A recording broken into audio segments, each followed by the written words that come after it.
Inspiration can hit you in the head at any time in any context. It could happen in a conversation. Talking to someone at a party, you can get an idea. But you've got to remember those inspirations. I had read tons of science fiction. I was fascinated by other worlds, other environments. For me, it was fantasy, but it was not fantasy in the sense of pure escapism. Similarities between deep-sea diving and storytelling. I'm a storyteller, that's what exploration really is all about. Going to places where others haven't been and returning to tell a story they haven't heard before. The writer must be able to figure out how to limit the effects and still tell the story. Start with one matte shot of the castle, for instance, then go inside and let the rest of the scene play out on two sets. When you have it on the page, and people read it, it makes sense to them. On the other hand, if you write the same scene to go inside the castle, out on the parapet walls, back inside through 14 rooms and end out on the roof, you have just made that same scene 4 times more expensive, probably without adding a thing dramatically. Imagination is a force that can actually manifest a reality. Don't put limitations on yourself. Others will do that for you. On his early fascination with comic books, I always wanted to be a raconteur, a storyteller, and I also wanted to create visually and produce images. I was always doing both. I'd be writing stories and also painting, looking for a way to mesh them. I feed on other people's creativity, photographers, artists of every kind. Sometimes a feeling that you get listening to a song can be so powerful. I've wanted to write whole scripts around what I felt just listening to a piece of music. I think music is important, and surrounding your visual field with stimulating things. Set your goals ridiculously high and it's a failure. You will fail above everyone else's success. Failure is an option, but fear is not. Writing a screenplay for me is like juggling. It's like, how many balls can you get in the air at once? All those ideas have to float out there to a certain point and then they'll crystallize to a pattern.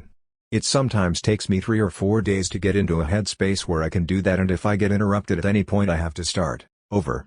So I couldn't be one of these staff writers who hangs out, does a long lunch, goes back, and writes 6 pages in the afternoon. Sometimes the more fantastic an idea is, the more you have to be very careful about how you design it. Getting the audience to cry for the Terminator at the end of T2, for me that was the whole purpose of making the film. If you can get the audience to feel emotion for a character that in the previous film you despised utterly and were terrified by, then that's a cinematic art. So much of literary sci-fi is about creating worlds that are rich and detailed and make sense at a social level. We'll create a world for people and then later present a narrative in that world. Storytelling is always about the characters and about how those characters express something that the audience is feeling. So it has to have some universality to it, having to do with where it's parent/child, male/female, whatever it is. And then you have to take them on a journey. And then you have to make it excruciating somehow. You have to not listen to the naysayers, because there will be many, and often they'll be much more qualified than you and cause you to doubt yourself. When asked about Ripley in Aliens, in 1986, I tend to like strong female characters. It just interests me dramatically. A strong male character isn't interesting because it has been done and it's so cliched. A weak male character is interesting, somebody else hasn't done it 100 times. A strong female character is still interesting to me because it hasn't been done all that much, finding the balance of femininity and strength. People call me a perfectionist, but I'm not. I'm a rightist. I do something until it's right, and then I move on to the next thing. I've never had nightmares about Terminators after I made the film. I had nightmares that inspired the film. But I always feel that making the film is the catharsis that stops the nightmares, if you will. For example, I used to always have nightmares about giant waves, tsunamis essentially. And when I made The Abyss, which had a giant wave scene in it, those stopped. Filmmaking is therapy. It's about human imagination and curiosity. What's out there? What's in the great beyond?